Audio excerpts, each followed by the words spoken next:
So I snuck up here to get a little video of Dean cutting with the TimberKing up on top of this aspen knob.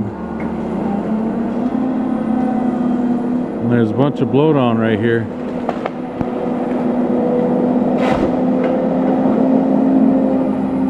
So I thought I'd wait till he was through this blowdown. This is a giant aspen here with a great big top. Yeah, it's well, you see the stump, it's well over 20 inches.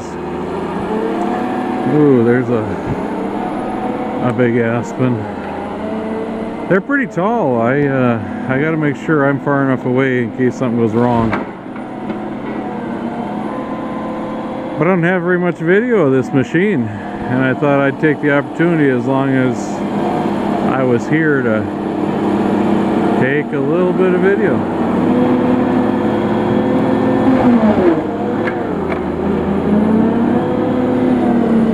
That machine has a very large saw head on it.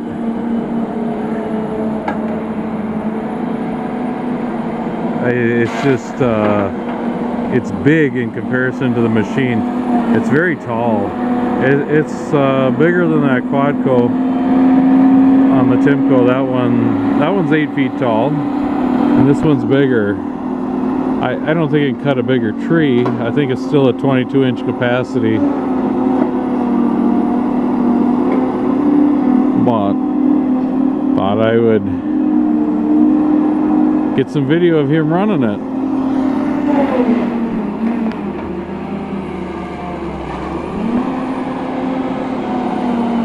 This is a... uh-oh, he's gonna hook that.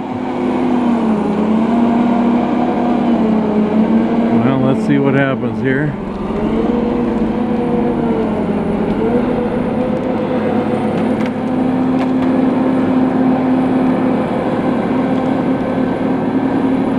Oh,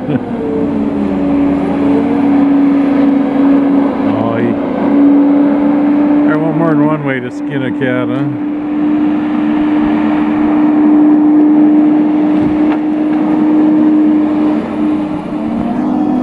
That thing has one thing the Timco doesn't. That's continuous rotation on the swing. On our Timco, we got the swivels in there, so you can't go around and around and around like this one can, which I don't think it bothers me very often. I rarely have a problem with running to the end of the swing and having to go back. But look at all the stuff falling out of them trees. It's no wonder bunchers take a beating with all that debris falling on them steady.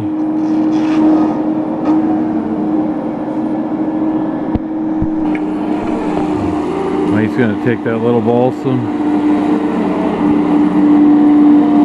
I wonder what he's going to do with that. It's about the only balsam tree around here.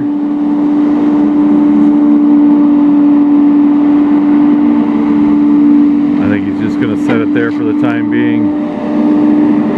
And he'll stick it in a drag later.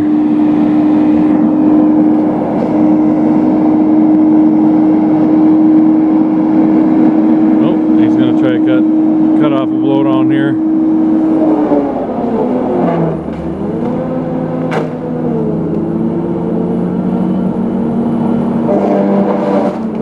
Looks like an aspen. Not real big, but might be a little bit difficult to stand up. It's probably frozen to the ground, or was frozen to the ground a little bit. I think he's going to cheat, and he's going to hook that saw head on a stump and use that to help him. And he did. Oh, he's lucky there's no top on it. And there comes a limb. Wham. They're a lot easier to stand up when they don't have a top on them.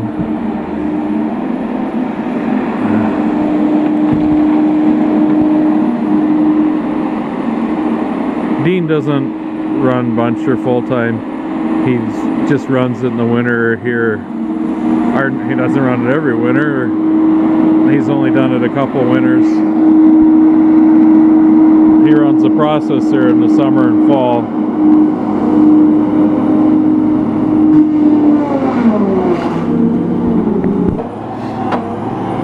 I had to get out over there. He was going to spray me with chips.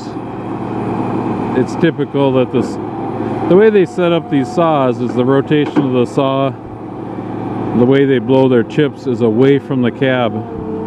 So that setup blows the chips this way, where the cab on the Timco's on the other side and the saw spins the other way.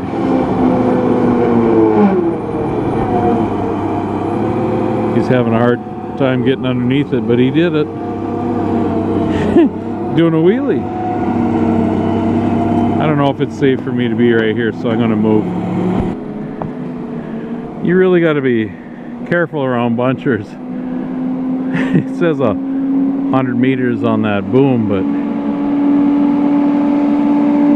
them limbs coming off them trees can fly a long ways, or they can hit another tree and knock them down on you.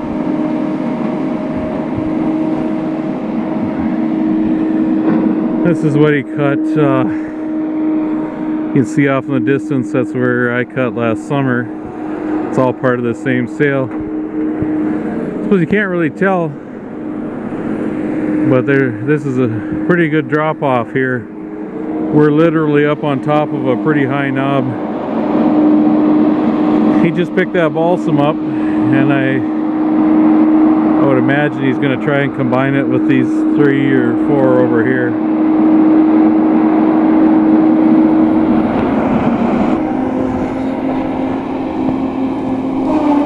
And there he goes, accumulating these other ones.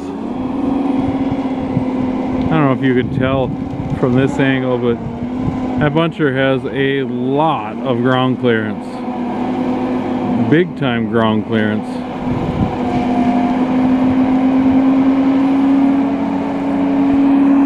Probably gonna go over and try to put it with that one, or make some kind of a drag. Ah, shoot, I guessed wrong.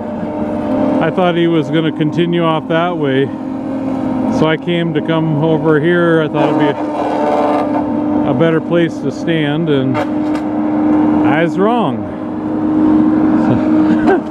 Just standing behind an uproot. Yeah, he's just cutting down some ironwood. That's about all the bigger they get. They're worthless. A worthless tree, if you can even call them a tree. Well, he just topped that great big blown down aspen that I was talking about at the beginning of the video. He drove down there and sawed the top off, and now he's gonna try to get it spun around and then drag. I don't know if you can tell how big it is, but it's pretty good size. Well, he just went to the top of the tree. Rather than stand it up and spin it around, he's just going to put it in the drag upside down, which is fine because the butt's kind of rotten. This will work out better, and I better move.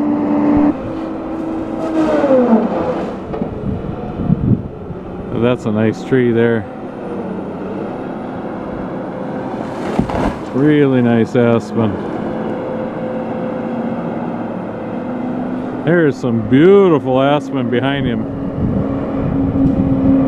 I suppose the only reason this nice stand of aspen still here is it's out in the middle of an island, or out in the middle of a swamp. It's an island in the middle of a swamp. Hard to get to. It's a big knob. That's about the only place you find good wood anymore is in the difficult spots. Because I'll take a shot at my dad, because back in those days you guys didn't have to come to places like this. You took all the easy areas first. I'm kidding. You guys had it difficult enough the way it was with doing so much by hand and chainsaws and no limbers, no heated cabs, no radios to listen to. Anyway, I did get some video of him, or of that machine. So I think I'll call this a good enough video, and I hope you guys are having a great day. Thanks for watching. Thanks for all the new subscribers. We'll see you on the next video.